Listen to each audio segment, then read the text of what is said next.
And you're on. Take it away, Rachel.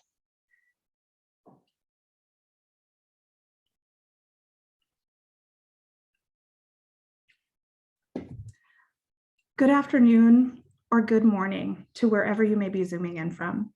I'm Rachel Messerich, the Programs Manager, Legacy and Editorial for the American Craft Council, part of our editorial team and the coordinator behind the American Craft Forums series. I'm so pleased to welcome you all to this American Craft Forums program in association with our quarterly publication, American Craft Magazine. I'm speaking to you today from my home in Apple Valley, Minnesota, and representing the offices of the American Craft Council in Minneapolis, which are both located on the traditional, ancestral, and contemporary lands of the Dakota and Ojibwe people. This place carries a complicated and layered history. In the thousands of years, the Dakota have been in relationship and kinship with the land here, and in the several hundred years since European settlers colonized the land that the state of Minnesota now occupies, the United States land seizure was a project of destruction that denied the Dakota free and unhindered access to land that fundamentally shapes their identity and lives. We pay tribute to the Dakota and Ojibwe and invite you to consider the land on which you live and the confluence of legacies that bring you to stand where you are, particularly through critical reflection and conversation with your own communities. Fostering conversation and community are at the heart of ACC's mission, and American Craft serves as one of the most vital contributions in service to this mission and hopefully to the field of craft and American culture. As we enter a new year, our world continues to change, and we continue to do what we can to meet this moment. This year, American Craft reflects on when and where this publication has been at its best, rooted in the present moment, shining a light on the diversity, resilience, beauty, and impact of American craft and its makers. In 2022, we look at craft through the lens of 4 themes: wonder, fashion, forge, and gather. The editorial team has plans well underway for our spring and summer issues of Fashion and Forge, and we're excited to announce our 2023 themes: inhabit, vessel, wild, and collect. We encourage pitches and submissions from our community, and we'll have more information on the 2023 themes in the coming weeks. Please check our website under Writers Guidelines and Submissions for more information. Before I dive into the program and my introduction, I also just wanted to thank the ACC staff, particularly our editor-in-chief, Karen Olson, our amazing marketing team, and our IT guru, Jason Samuels. The American Craft Council is a national nonprofit organization. As such, I would also like to give a big shout out to our donors and members who make programs like this possible, and a very special thank you to the Minnesota State Arts Board and Wingate Charitable Foundation for their very generous support. A few technical and logistical reminders. Please make sure that your camera is off and your audio is muted for the program and conversation. We encourage you to participate in the talk via the chat feature and drop any comments or questions there. Closed captioning is available during this program. On the bottom of your Zoom screen, you'll see a closed caption symbol. Clicking that button will turn this feature on and off. This program will also be recorded and available for future viewing. In the winter issue, which is all about the wonder and curiosity in craft, we were honored and excited to announce the recipients of our inaugural Lois Moran Award for Craft Writing. Early last year, the American Craft Council and the craft community lost one of the greats. Lois Moran was the longest serving editor of American Craft Magazine, and for many ushered in a new era of contemporary craft writing that put the artist first and kept pace with what was being done in the realm of fine art. In her honor, ACC started this annual award for craft writing to recognize the work of writers committed to moving the craft conversation forward. Today, we are thrilled to present 3 short presentations given by the award recipients and a group conversation between the guest jurors and recipients to explore the state of craft writing in this contemporary moment. And now I am so pleased to introduce and welcome our 3 award guest jurors and program moderators, Glenn Adamson, Indira Allegra, and Rachel Arauz.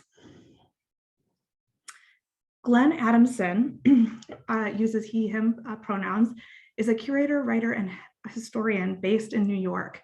He has previously been director of the Museum of Arts and Design, head of research at the V&A in London, and curator at the Chipstone Foundation in Milwaukee. Thanks, Glenn. Indira Allegra, who uses they, them pronouns, explores memorial as a genre and vital part of the human experience. Deeply informed by the ritual, relational, and performative aspects of weaving, Allegra explores the repetitive crossing of forces held under tension, be they material, social, or emotional. Thanks, Indira. And finally, Rachel Arauz, who uses she, her pronouns, is an independent curator of modern and contemporary art with a PhD in art history from the University of Pennsylvania. Past exhibition and publication topics have included mid-century abstraction, Mexican photography, language and text in contemporary art, non-figurative portraiture, sound sculpture, and weaving. Thank you, Rachel. Each of these incredible individuals will first take a turn introducing our award recipients, and then we'll see them again for the group conversation at the end. We'll start with you, Glenn, and please join me in welcoming everyone. Thank you so very much.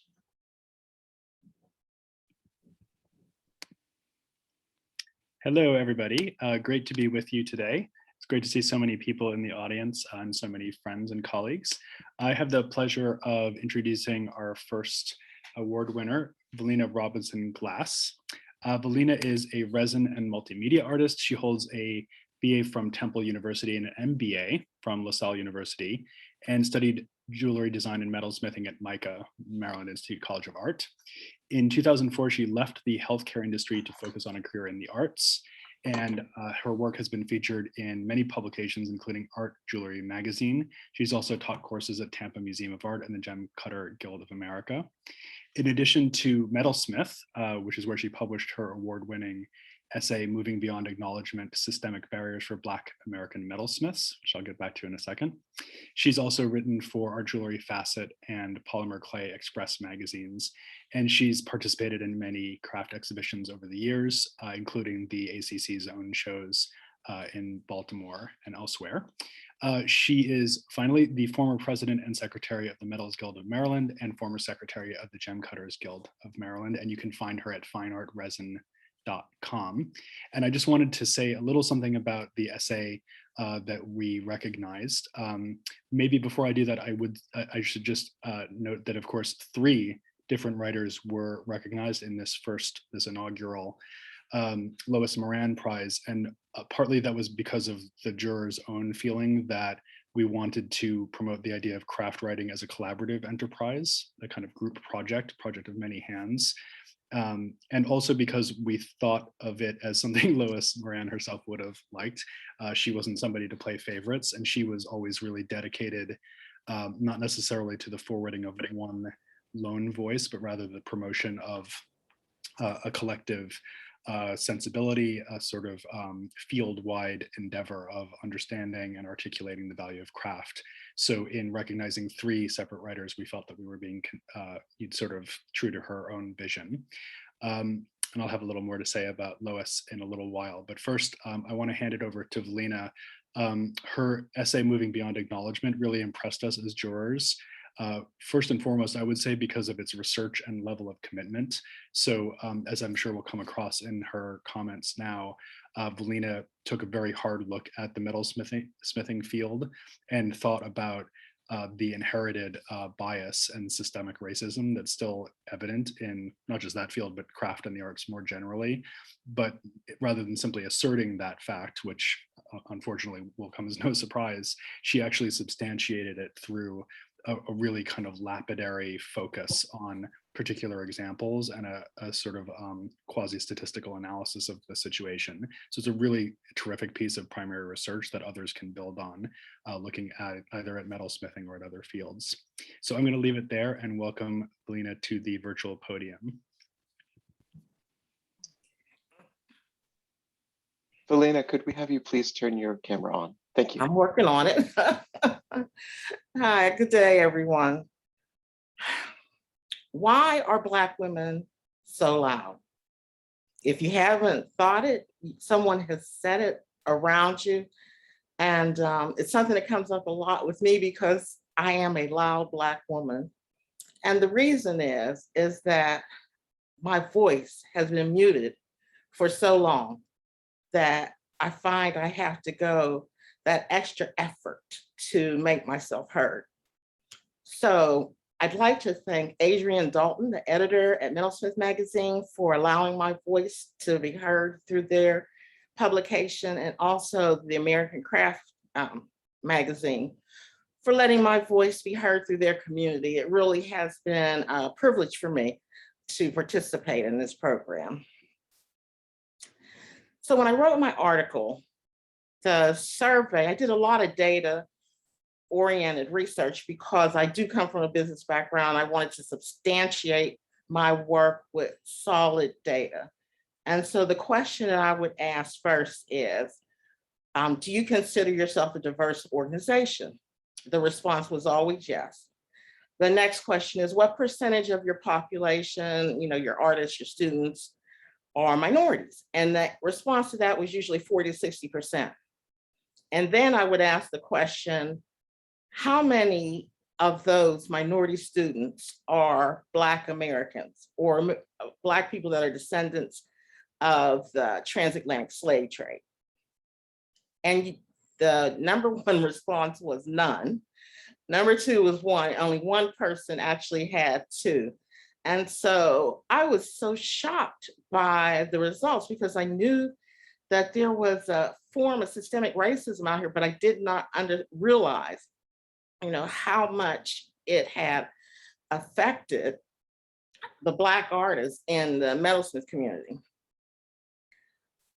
So I think what the problem has been is that diversity and defining diversity and racism has muddied the waters. And so it allows a lot of individuals to do what they call virtue signaling. They'll say, oh, look at me, I'm great because, I have all different kinds of artists here. But what we're seeing is, and what the scholars are calling is an era of anti-Blackness, where even though this diversity is, pervasive, you do not find Black Americans as, as part of this diversity group. So I actually read an article by Eduardo Bonilla Silva, and he talks about how the stratification of our country from two individuals to three. So for example, we were before the oppressed and the white privileged. Now we're at a point where we are the white privileged, the honorary whites, and then the collective Black. And so the collective Black continue to be discriminated against in a way that is common, has been common for centuries. But you have the honorary whites, and their admission into that group is that they have to have a negative attitude about the collective Black. And so in the honorary whites group, you will see people like, and it's also based on phenotype. So it's determined by your pigmentation. So the honorary whites are individuals with fairer skin. And this has just started a rupture between people that have more in common than they have not. And so, excuse me, I have COVID, so I'm trying to struggle through this. So as you look at this,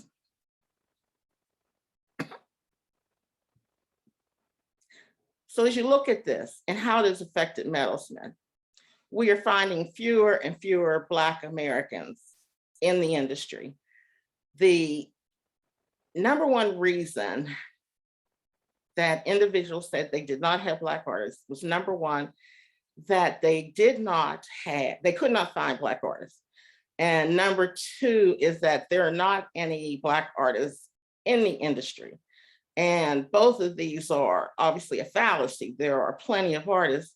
It is just that through systemic anti-Blackness, we have sort of been pushed out of the loop for success within the metalsmith community. And so I would charge those that are in the honorary white group and the group that are in the privileged white group to align with the collective Black. And that's kind of one of the suggestions that Silva makes. And so that we can overcome this, this stratification that continues to oppress the collective Black. Thank you.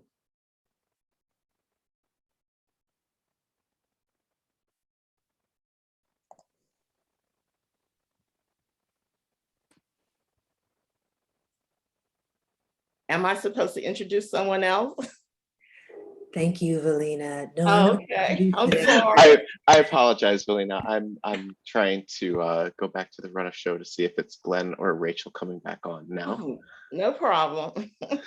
And it is Indira, and that is my fault. I really apologize for that. That's So all right. Indira, I will bring you on here Okay. and take Velina off. Thank you so much for your presentation, and I apologize for the hiccup there. Thank you, Velina. All we can do is what we can do. All right. Hello, everyone. My name is Indira Allegra. I'm an artist zooming in from Chochenyo Ohlone territory here in Oakland, California. And it is my joy, actually, to introduce Pelly Pendergrast. She is a writer, researcher, and media artist living in San Francisco, Ramyatush, Ohlone territory. She writes about the social and environmental impacts of technology, material culture, and digital images for a range of publications. Her recent work explores topics including the tension between domestic utility and global supply chains, robot performance, and the aesthetics of smart objects. Kelly is the co-founder of Antistatic, a research and communications consultancy that brings clarity to complex issues around technology and the environment. You can find more of her writing at antistaticpartners.com and at K_Pendergrast on Twitter. One of the things that stood out to me and my other jurors about the article that she wrote, Cozy Tech, was just how amazing the writing was. Like the way in which Kelly was writing was also sort of demonstrating these larger ideas of the seductive ways in which craft can be used. So she offered a very valuable perspective on craft objects being used commercially in seductive ways, challenging the idea that craft objects are always operating from a position of purity or honesty. So I thank you, Kelly. I'm really looking forward to hearing your presentation. And let's welcome Kelly in.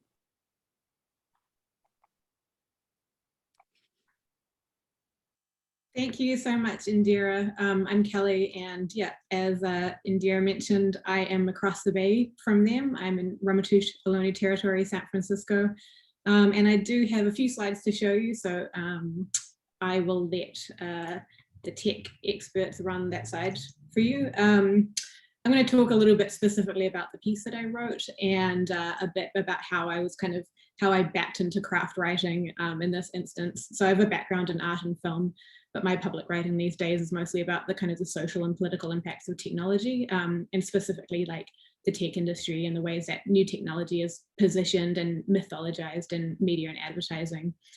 But a couple of years ago, I was doing some work for circular fashion nonprofits, and I've been like learning a lot about textile production and reuse and really looking closely at fiber, thinking about how fabric is woven, where it's made, who it affects, things like that. And then during the first wave of the pandemic, which now feels like a million years ago, I got back into sewing for the first time in a long time. And so I'd also been learning a bit about garment production. So I really had fabric on my mind, which is kind of the backstory to this piece. But then the thing that kind of kicked off my specific line of inquiry was this Apple ad for its big new over-ear headphones, iPods and Macs, which will launch next year, if you want to move on to the next slide. Here we go. Here's some images from Apple's product page for the headphones. So I was really taken by the textural knit that covers the ear cups, which you can see here. And it's obviously so precise and purposeful. but also seemed kind of like a surprising material choice, because I think you'd often expect maybe like fine grain leather or something similar on a really expensive headphone like this. These were $550. And then if we look at the next slide, you can kind of see another image from the product page. Look at this weave here. I just was really so taken and interested in the way that it was focusing so close up on the weave of the fiber. So kind of seemed to make a connection between the high fidelity of the sound and this kind of technical precision of the weave, with kind of putting you into this whole landscape of cloth. It almost looks like you could imagine digital signals kind of pinging back and forth over the fabric itself.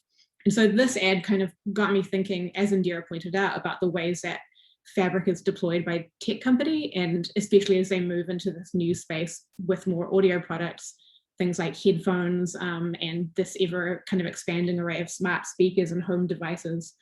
And so I've noticed a bunch, I've kind of had my eye out for tech fabrics and really noticed a bunch of them in the last few years.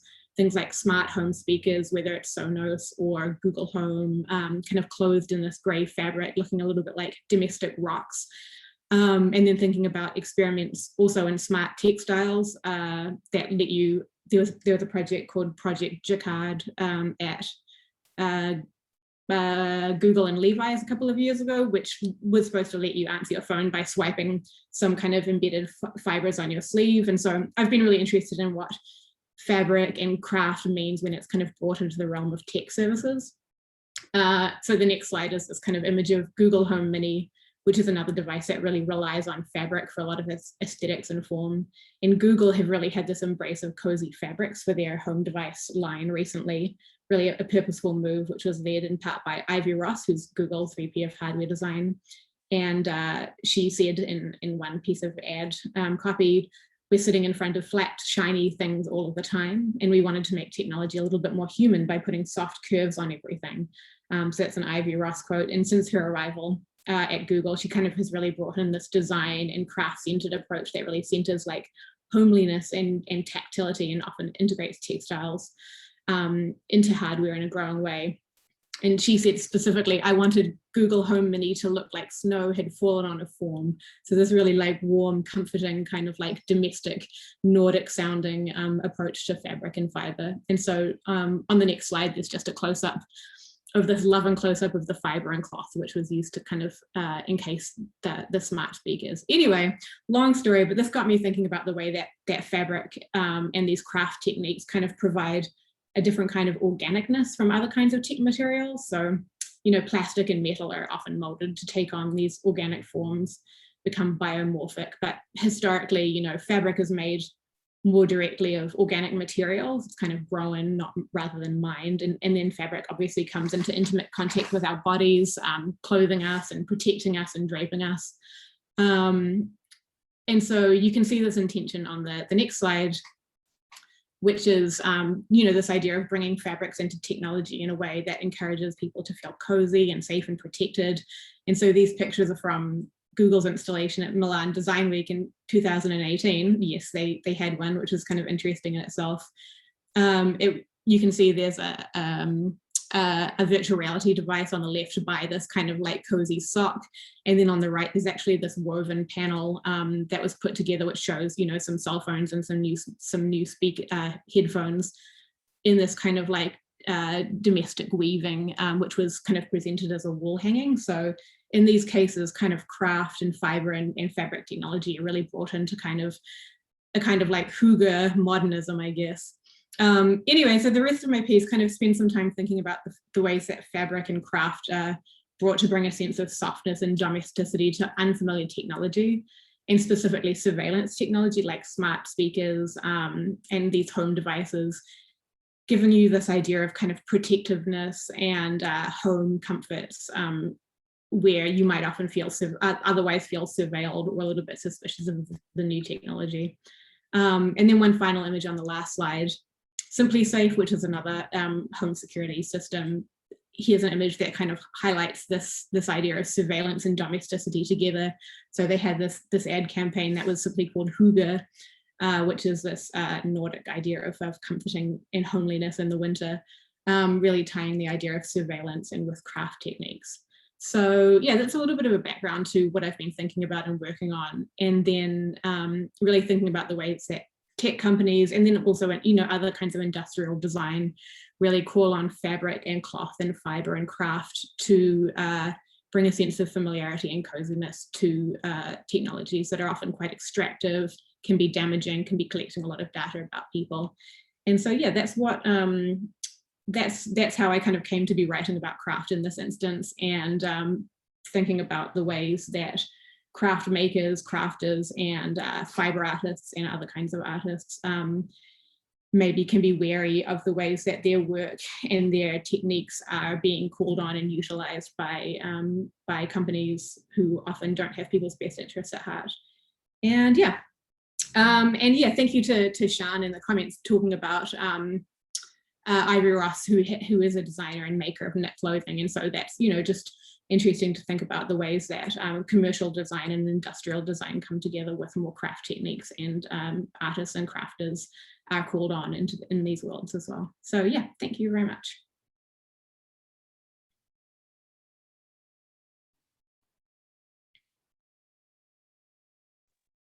And I believe next up we have Rachel coming on. Wonderful. Welcome, Rachel. Hi there. Hi, everyone. My name is Rachel Edaus, and I am an independent curator and art historian, and I was one of the jurors. So first I wanted to say thank you to the ACC and also to Glenn and Indira, my fellow jurors. It was fantastic to be part of the conversation, to think about craft writing for this award. Thank you, Velina, and thank you, Kelly, for your presentations. It's really exciting to be hearing each of you talk about your work. And I'm honored today to introduce our third presenter and Lois Moran Award winner, Aram Han Sifuentes. Aram is a fiber and social practice artist, a writer, and an educator. She holds a BA from UC Berkeley and an MFA in fiber and material studies from the School of the Art Institute of Chicago, where she is also currently an adjunct associate professor. Her work centers immigrant and disenfranchised communities and often involves skill sharing to create multi-ethnic and intergenerational learning, such as sewing circles, which become a place for empowerment, subversion, and protest. Aram's art has been exhibited at several Chicago venues, including the Jane Addams Hull House Museum, the Hyde Park Art Center, and the Chicago Cultural Center, as well as at the Pulitzer Arts Foundation in St. Louis, the Museum of Contemporary Art Denver, and the Moody Center for the Arts in Houston. This year, she'll have solo exhibitions at the Museum of Contemporary Art Cleveland and the Skirball Cultural Center in Los Angeles. She is the recipient of numerous awards, including a 2016 Smithsonian Artist Research Fellowship, and her project Protest Banner Lending Library was a finalist for the 2016 Beazley Design Awards at London's Design Museum. And now, of course, Aram is also one of the 3 recipients of the inaugural Lois Moran Award for craft writing. So Aram's article, How White Supremacy Manifests for My BIPOC Students in Art School, was published last summer in Art Journal. My own professional context has been within art museums and the academic world of art historians. Aram's topic provides really valuable insights about the complicated experiences of BIPOC students studying in an art school, but I was struck by how relevant her observations were for all of us who work and teach in the art world. As jurors, we felt this essay had broad implications for how the field of craft addresses internalized white privilege in all of its institutional spaces in order to foster conversations that honor diverse experience. So thank you, Aram, and congratulations and welcome. Thank you so much for that introduction, Rachel. Jason, if you can run my slides for me, please. In the meantime, I'll just talk. So it's such an honor to be here today with such amazing cohort and jurors. So thank you. So my name is Aram Han Sifuentes. I use she, they pronouns. I'm based in Chicago, the homeland of the Council of the Three Fires, the Odawa, Ojibwe, and the Potawatomi nations. I'm currently at an artist residency, a Hermitage Artist Retreat in Englewood, Florida, which is Calusa and Seminole territory. So I am a fiber and socially engaged artist, educator, writer, and at the core of everything I do, my goal is to disrupt, unsettle, rupture dominant narratives, to really claim space for those who are commonly other, particularly coming from my perspective of being an immigrant of color. And I work really to center immigrants and people of color to tell our own stories. So you can go to the next slide.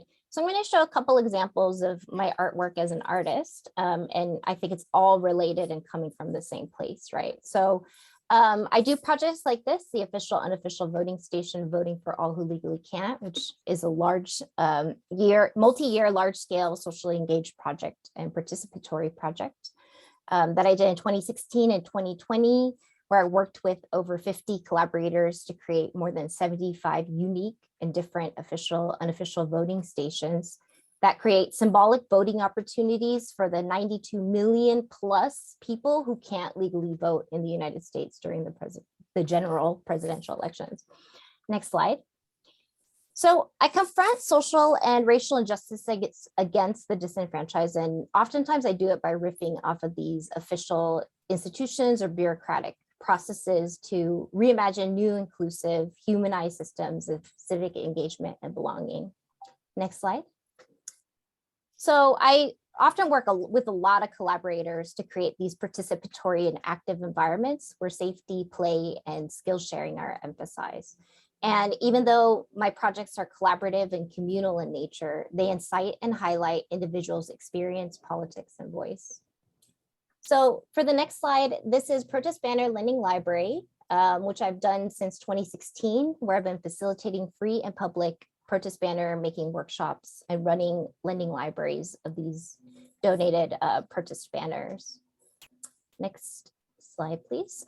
So in these workshops, those are really important to me and really importantly pedagogical, and why I bring this up, right? Because it all sort of aligns with my teaching and the inspiration for this text that I wrote. You know, the workshops are really important because they place the skill of making to the participants. But also it's really important for me that in most non-Euro Western cultures, art is made collectively and not by an individual, right? So the next slide, there's more than 3,000 banners that's been made in workshops, and there's protest banner lending libraries in cities all over the United States and internationally as well. So I am also an arts educator. I'm now in my 8th year of teaching in higher ed. I've spent 7 of those years as adjunct faculty at the School of the Art Institute of Chicago, and 1 of those years as a visiting artist at Loyola University, Chicago. So teaching and being an educator means everything to me.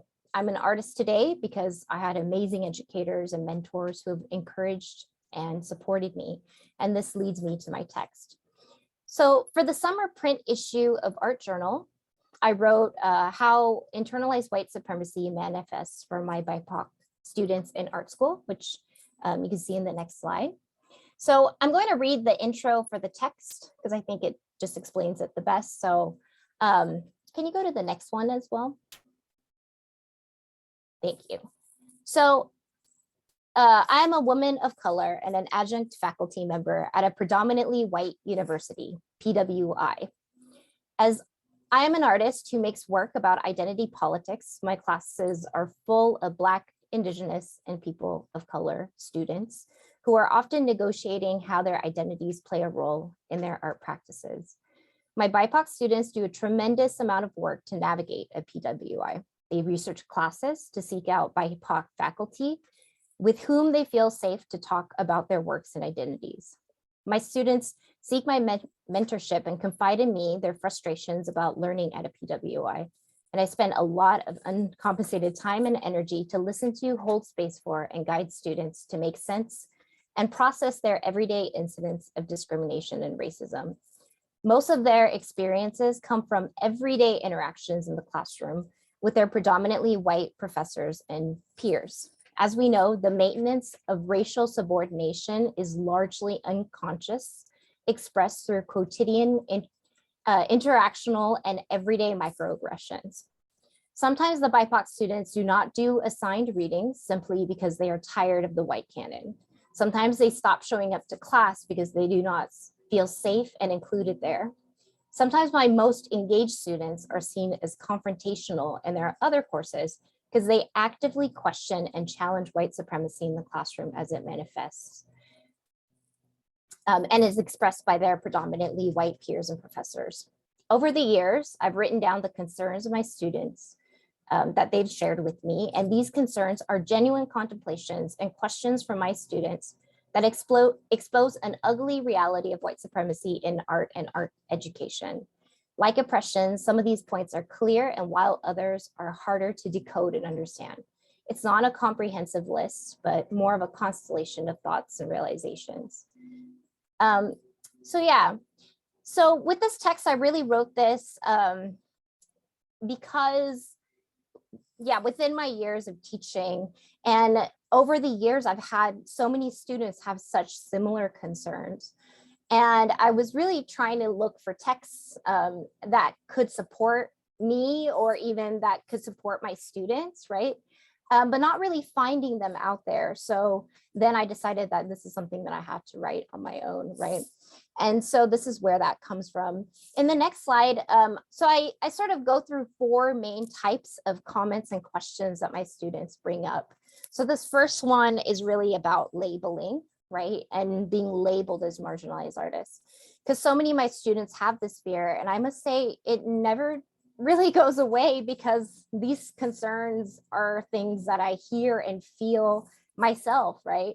As professional artists of color, right? And so I go through that. The second category, which you can see in the next slide. In this text, I take quotes from my students that I've written over the years, like I said, and sort of spend some time to decode what is being said.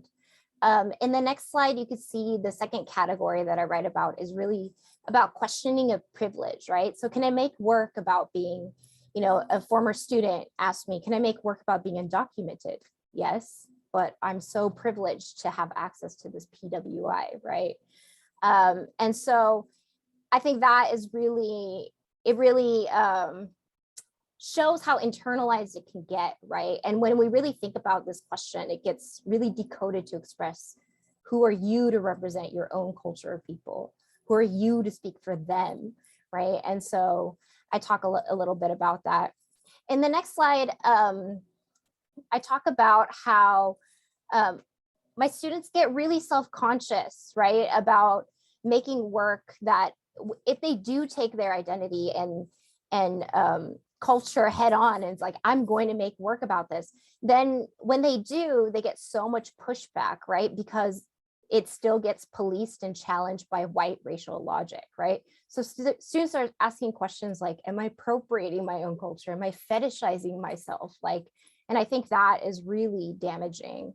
And like I said, it just shows that whiteness still has the power to represent and define who we are. In the next slide, I talk about, of course, this, my students oftentimes lament to me that when they make work about their own life experiences, they're constantly told to research, right? They're constantly asked to be the researcher and the research. And so I talk a little bit about that as well. The conclusion of the text, I talk about Adrienne Maria Brown saying we could be scholars of belonging, that we can create this irresistible place for each of us to make space for our harmful, victim, and hurt selves. And we can really work inside the classroom to be a safe place where we can learn and unlearn things together. We can talk, listen to one another, and really trust each other as victims of a system that doesn't love anyone, and that we can accept that that process is really messy. So in the next slide, and the final one, I just also included that for this art journal issue, that Cute Rage Press created this commissioned art project, which is a collaboration between me and Ishita Jarrap. And we are 2 cute Asian American women who are full of rage, so we are Cute Rage. So we created this sticker sheet to be used that The first half is about affirming your students, and then the second half is these stickers to call out your institution. So some of my favorite stickers include graphic Korean heart fingers, right, to show love. And then don't ask, and on the bottom, some of my favorite are don't ask me to be on your diversity committee, and no, you can't take a photo of me to use for marketing. Thank you.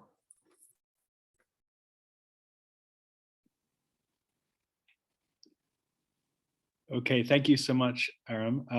And great to have that summary of the article for those who haven't had a chance to read it. And I would just encourage everyone to follow the links in the chat to actually read these things, because there's a reason they were award winners. They're filled with powerful ideas, but also beautifully written, and really deserve the platform that the ACC has enabled them to have. So thank you to all of our speakers. We're now going to migrate into conversation mode. And so the drill here is that each of us as jurors are going to ask a question for general commentary. So looking particularly to our awardees to respond to these questions, but of course we'll all talk amongst ourselves. And I'm just going to kick off by asking a question really inspired by Lois's example. And I should say that I had a kind of wonderful experience with her myself, in that she was the first person to ever edit my published writing. And in fact, the first thing that I tried to publish with her, she turned down, which is probably the best thing that she did for me, because it wasn't very good. Wasn't ready to publish that. So then she did work with me very closely to help me develop my own writerly voice. And she did that for so many people. So it's great we're able to gather here in her memory. She really was a kind of quietly powerful force in moving the field ahead. And it's interesting to note that the time that she spent at the council, which amazingly lasted all the way from 1964 to 2006, so 4 decades at the ACC, also happened to coincide, partly through her own efforts, I'm sure, but almost exactly overlap with what we might consider to be the studio craft movement's peak years of cultural influence. That might be slightly debatable, but I think the chronology is about right. So the question I have is really about the difference between then and now. We seem today, at least to me, to have transitioned into a very different craft world, which is more decentered, more diverse, perhaps more technologically adjacent. So these are themes that have been picked up by our 3 essayists. And I'd like to ask everyone for your thoughts on what all of these changes mean specifically for the act of writing, because that's what we're here to talk about. So of course, there's lots of ways we could talk about diversification or technological shift. But what I wonder is whether you have thoughts about what opportunities and challenges exist for us now as compared with then, specifically as writers. Does anyone want to take that on first?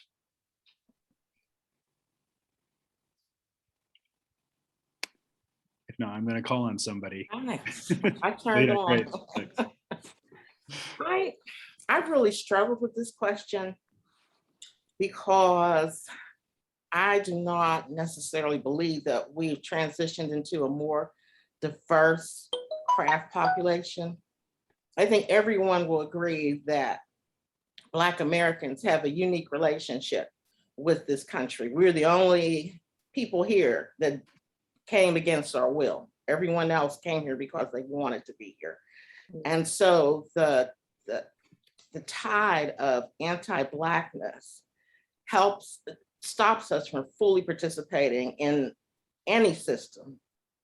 And the craft system is just as full of systemic racism as every other system in this country. I mean, it's just pervasive. There's nothing unique in our situation.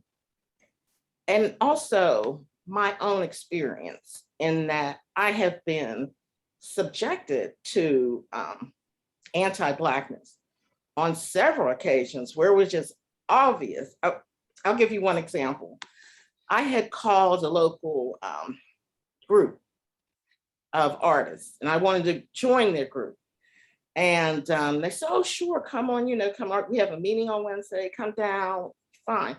And then when I show up, they told me that they were closed to new members. And so I could only interpret that as anti-Blackness. So the diversity is a misnomer. It just means that there are people included that have bought into the idea that the collective Black is not desirable situation. Mm-hmm. So that's kind of just also an issue here where, and all the Black artists talked about this, during the Black Lives Movement, during the murder of George Floyd, we all got calls, do something, you know, based on this social situation that we're in. And that's offensive. That is just truly offensive. Why are we required to educate others on something that affects us all? And so we do not get that same phone call to appear in a group, an exhibition on any subject except when it's related to Blackness. And there was when I started writing this article, I looked at the Los Angeles Museum of Art, and they had an exhibition, Black Power art from the 1970s, right? And it was really a good exhibition. But the thing was, I looked at every other exhibition, there was not a single Black artist. So we are being so cramped in this little corner in the art world that it is difficult to say that there's diversity. So I just close by saying, we don't want to be sold as one group. We are not Black artists, we are artists. We all have our own different thing. We are not going to be your social voice. It is not up to us to educate the world on how not to be racist. I just ask that you, every individual, and I think there's a lot of value in individuals just looking inside themselves and saying, okay, should I change my thinking? Let me stop right here. Is there some validity to what she's talking about in this, excuse me, in this article? So the logic of all this is that we are now in a place where the art systems are blaming Black artists for not being a part of it. And so when you tell me, oh, there aren't any Black artists, or I don't even know where I could find a Black artist, you're blaming us for not showing our work. This is not our fault. This is something that you have to learn to incorporate. It's not something that we can teach you. You have to have the paradigm shift in your own thought processes. So the one thing I will say is that I think the diversity has been a plus. But then my question on diversity is, and Adrian and I got into this several times. If you are a student, say you're an African student or you're an Asian student, and you come to this country to get educated, and then you go back to your country. So are you a minority while you're here?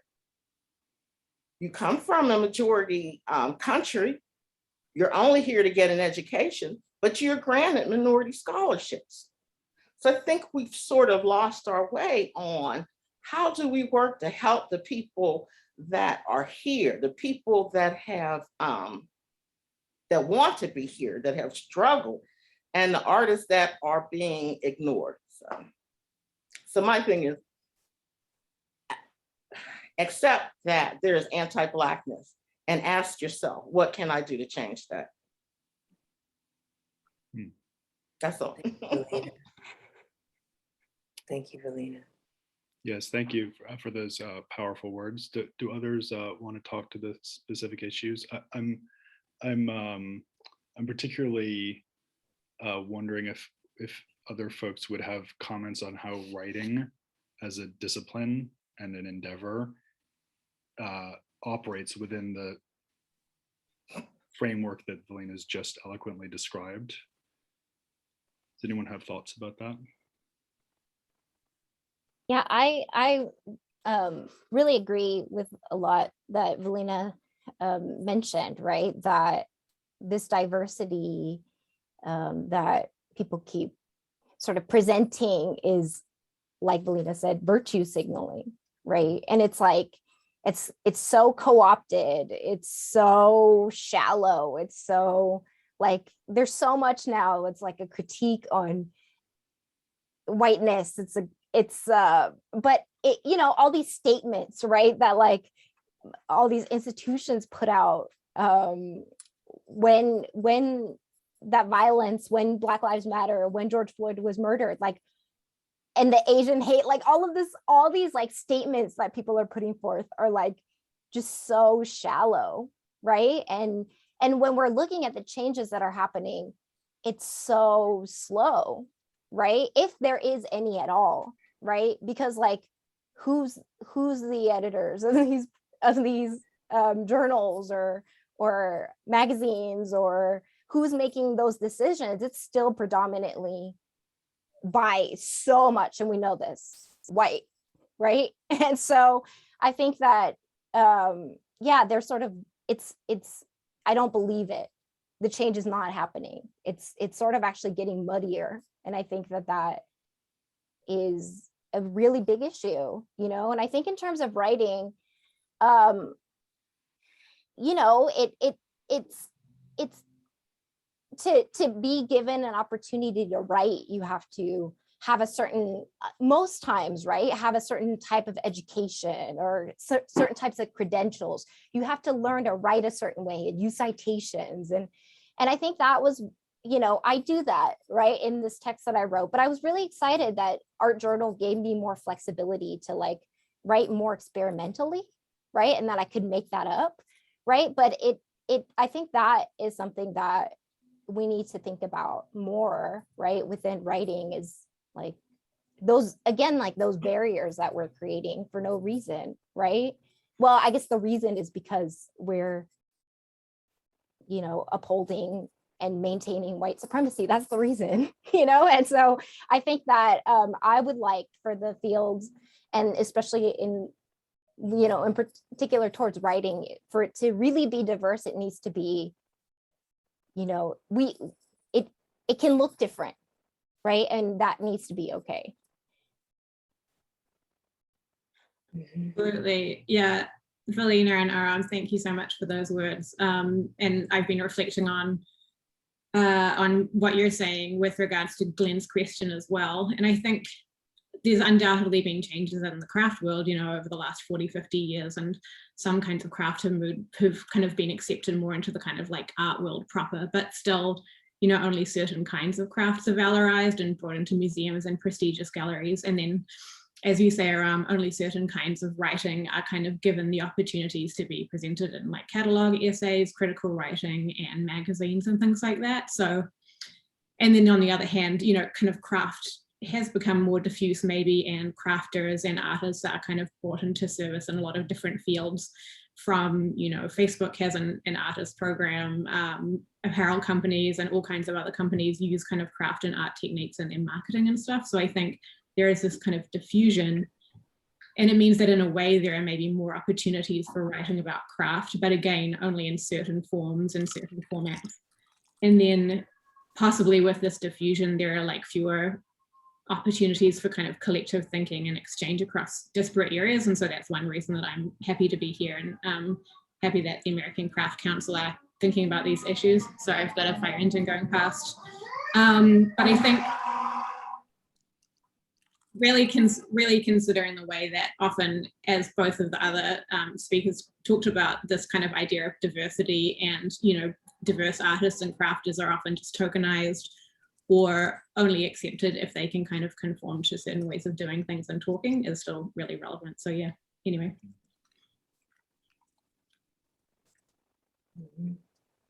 So maybe I'll just jump in here if that's okay, and continue with the question that I had put forward. Really appreciate the ways in which you've started to talk about writing and writing shifting, and really interrogating the idea of a diverse or decentered craft community. publishing, of course, is a very particular form of communication within the universe that we all move in. Publishing is an act of communication. It's risk-taking on the part of an author to put their work out there. And then we also have to enter spaces that are still forms of gatekeeping about who has access to the education to become an author, to become a writer, and who has access then to even get an article accepted somewhere. And I think it's really important to keep all of that in mind when we as authors and writers seek to publish something. We take it from writing it to sending it out there into the world. We have different agendas, different goals that we bring to why even we wrote it, and then why we want to publish it, why we want to take it to that next step. We might be trying to educate students. Maybe we want to bring a new perspective to something that lots of people have already written about, but we see a different way to approach it. And sometimes we want to be amplifying topics that just haven't gotten any attention or haven't had enough attention yet. So I think when we were reviewing, when we were doing our work as jurors, I think we were also really struck that your 3 articles appeared in different kinds of publications. We found that really interesting and really powerful. One of you appeared in a magazine that's pretty specific to craft media. One of you published in a leading journal for academic art and art historians.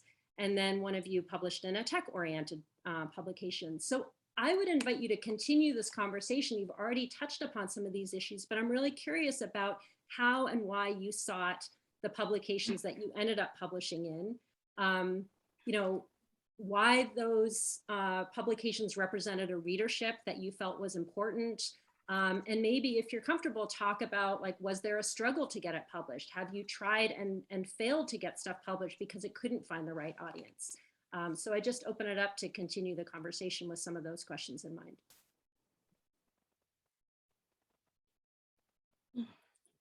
Well, I feel fortunate because my editor at Metalsmith Magazine, Adrian Dalton, made this very easy for me. I had just written an article that was in their tech magazine. And I said, I think we need to talk about this in the scope of metalsmithing. And she just agreed to my shock. And I was a new writer for her. And we had some very difficult conversations through the process, though. It was, asking questions like, so there was one student that I talked with that did not want to be identified as Black because she was from outside the US. And so she wore a wig so people would not know. She was very fair-skinned. She wore a wig so people would not know she had anything in common with Black Americans. So that's something we should discuss in this article. And so we were editing it just so that it wouldn't be, 1,000 pages long. But we also hit on some sensitive topics. And I think we hit the most important issues in the article. But my audience is anybody who'll listen to me. And so sometimes I'm at the grocery store telling people my opinions. I'm from Pittsburgh, so there's a standing joke. You're in Pittsburgh if you're in a store and the person that's helping you doesn't even work there. So how we operate. So I just really wanted to get my voice out there, and I chose metalsmith because that's what I know. And even though I really consider myself not so much an artist, but a person who makes things. I've made things my whole life. And so I'll continue to make things, and it changes and it evolves. And sometimes I'm fooling with fabric and sometimes I'm doing other stuff. But for this time, I felt really tuned into the metals community because I had been, really participated with it, and it seemed ideal. And as I said, I had also been subjected to some of the anti-Blackness. And I'll tell you another thing, there's also an assumption that you're not qualified. And so even though I have had my jewelry out and it was everywhere and you could tell it was well made, things like going into a studio at one of the associations, I'd have people hovering over me like they thought I was going to blow the studio up. And, people trying to teach me basic things. And it was so frustrating, just the assumption that, oh, maybe she can't do it. So yes, I want my voice heard. I want everybody to think about anti-Blackness. And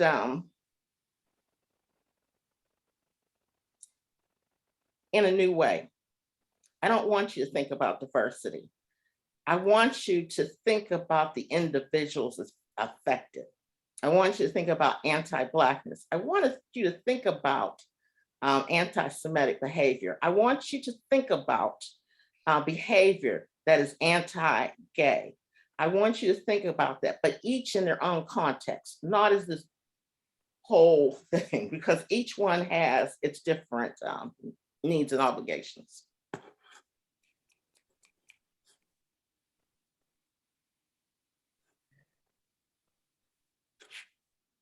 I can jump in.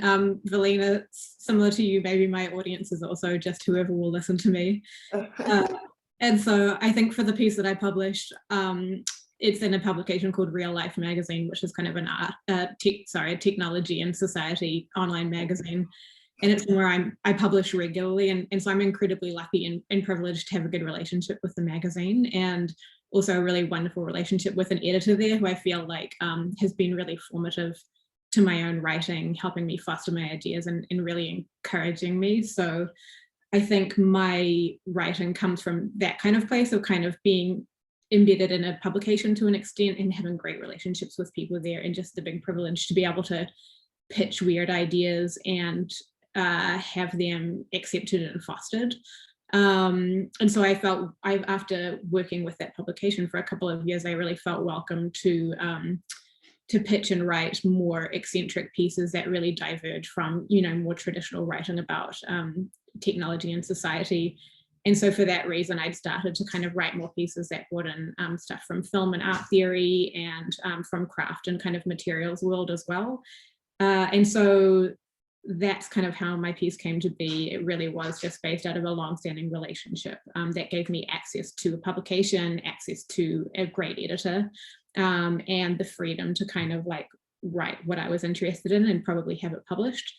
And so I wanted to use that kind of position and that privileged relationship that I had to start thinking about more about aesthetics and more about craft, and hopefully bringing in other audiences and writing stuff that was accessible to people outside of the kind of tech community. And so yeah, that's the framework within which I was writing. But obviously I do come from a, more of a traditional writing background. I am, I'm educated in ways that are easier to publish for people. And so yeah, I hope now as an editor myself that I can extend that kind of like that privilege and that opportunity to other people as well. Yeah, for me, my audience was very specific, right? Because my students going through very, like I said, these sort of statements, so many of them express similar obstacles or similar sort of pushback or critiques on their work, and just seeing that, I was like, well, I've been thinking about these things for a long time. It took me a really long time to sort of understand what's going on, or like, and of course I don't understand completely what's going on, but like to sort of even make sense of any of why this is such an issue, right? And so so I really, wanted to speak to people who are educators, right? To really think about what's our role in all of this, right? Like, again, diversity, inclusion, it gets talked so abstractly, but we need to think about it on a personal level, that we are a part of it, and our actions and what we say to our students, like it's all really, it's the biggest part of it, actually.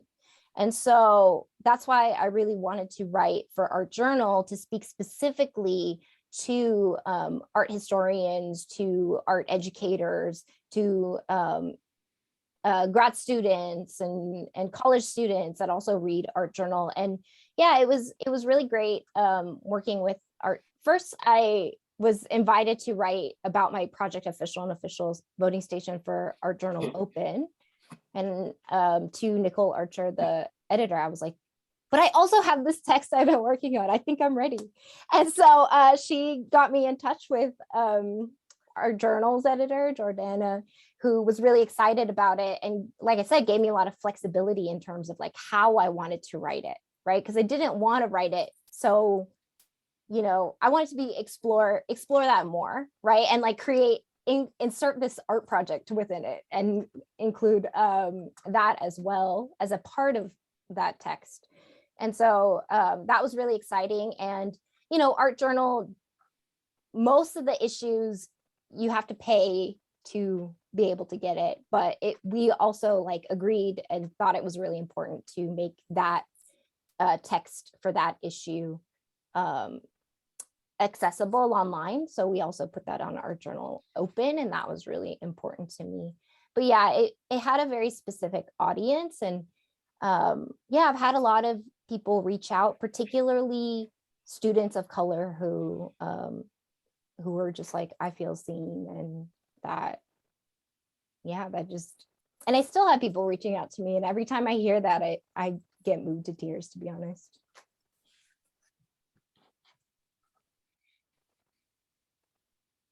I love it. Are y'all ready for a thought experiment? Hey. So this is one of the things I like to do when working with students, and then also just when in the presence of other great minds, similar to what Velina was mentioning earlier, how like when you're part of a group,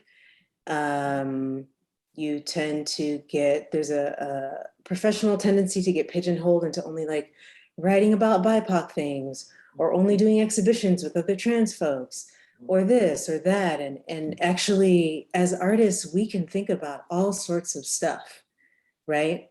And we all know there's a pathway of working, taking things which exist in the world and then sort of alchemizing them, however we want to make sense of it in our studio and with whatever material we're working with. And then we create something from that. But what rarely gets happened, or what happens less, is talking about the knowing that arises from our studio practices and how that might disperse itself into the world and might act upon other larger social problems, right?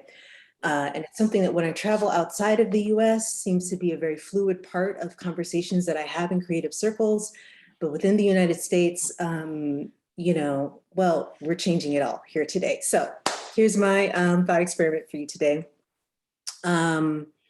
Feel free to jot down notes if you want. And those of you who are in the chat, if you're having ideas that are bubbling up to the surface, feel free to pop those in there too.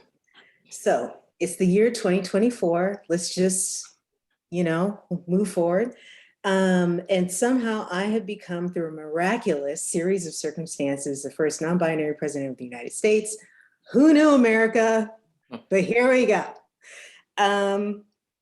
So I'm filling my cabinet positions, and instead of Javier Becerra, who is the Secretary of Health and Human Services now, it's the three of you are filling this cabinet position for me. So just to remind you, the Department of Health and Human Services is established to enhance the health and well-being of all Americans by providing for effective health and human services and fostering sound, sustained advances in sciences, underlying medicine, public health, and social services. That's really broad. So let's narrow it down just a little bit. And we're going to focus on the issue of public health and social service as it relates to poverty. So I think one of the things that some of us have always known, but more people have gotten hip to with everything that's been going on in the past couple years, is how poverty intersects with your ability to recover from illness, your ability to deal with job insecurity, your ability to move to a better place or not move to a better, there's all sorts of childcare. It just goes on and on, right? The Department of Health and Human Services offers this about the issue of poverty. The topic of poverty is widely considered to be cause for national action because poor families often encounter material hardships and reduced well-being, and because children who grow up in poor households are less likely to thrive as adults.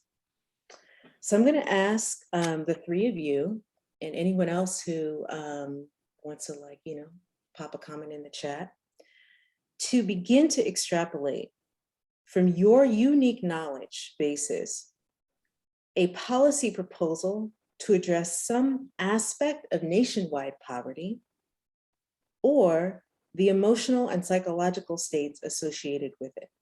So I'll just read that again.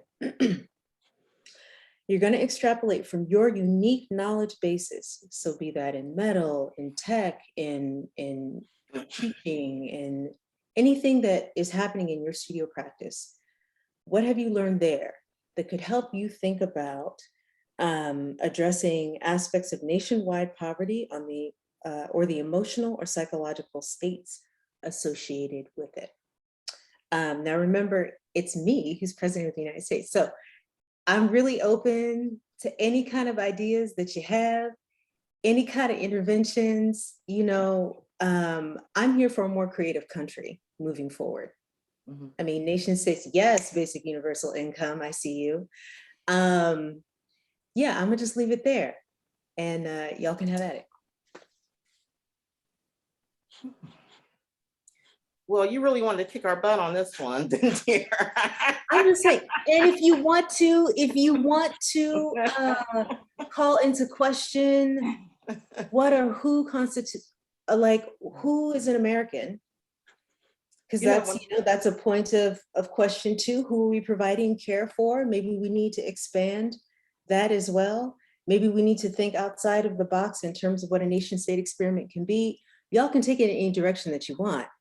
We're all creative people here. I think the point is that we're thinkers first as artists. There wouldn't be any objects or experiences were it not for thoughts that we had up here and then materialized through our practice and through our actions in the world. But oftentimes that's forgotten, right? People just see the objects, they see the experiences, and they don't even imagine that we do any kind of research behind it. So this is an opportunity, I think, to to demonstrate your flexible, mighty mind.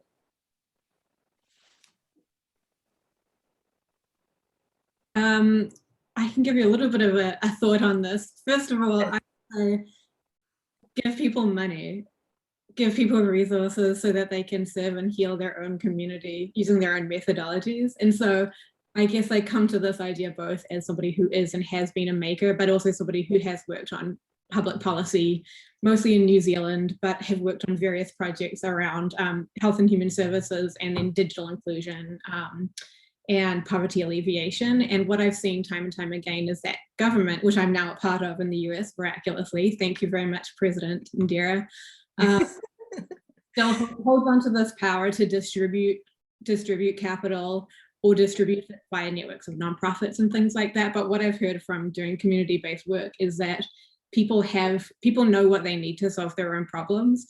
And that if you give people money and then can actually commit to changing the power structures, which mean that governments and companies and big charities are historically the ones that have the power to choose who has money and how it's distributed. I think that's how we can kind of help to alleviate poverty in the US.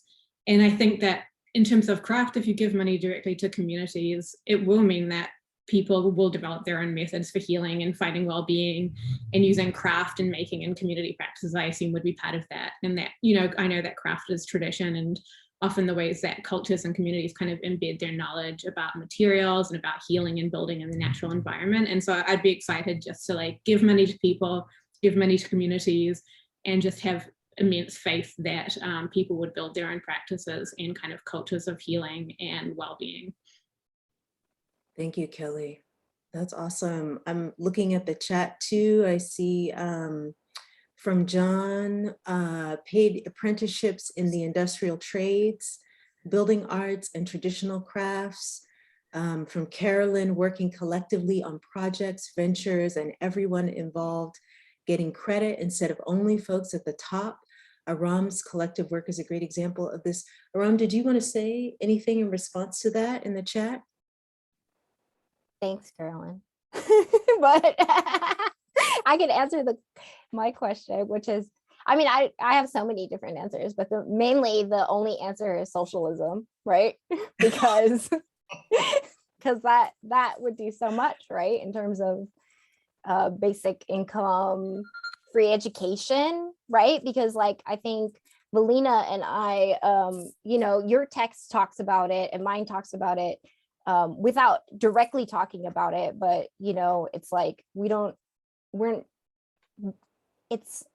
if education were free, particularly even like these art colleges that are so expensive, right? Like who is able to pay 50,000 just on tuition a year to attend a private art school, right? And so I think if we made that free, accessible, then we would have so much more diversity in terms of our student body, not just, and then that makes diverse practitioners, right? So like all these doors have to be removed, and there are clear answers to do it. It's just people aren't doing it, right? And so I think that it's all about socialism.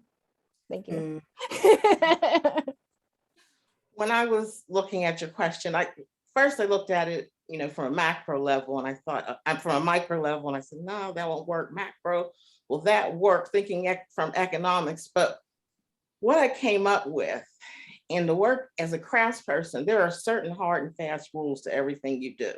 You have to heat hard solder to a certain temperature in order for it to flow. You've got to add a hardener to resin. It's got to have a catalyst in order for it to harden.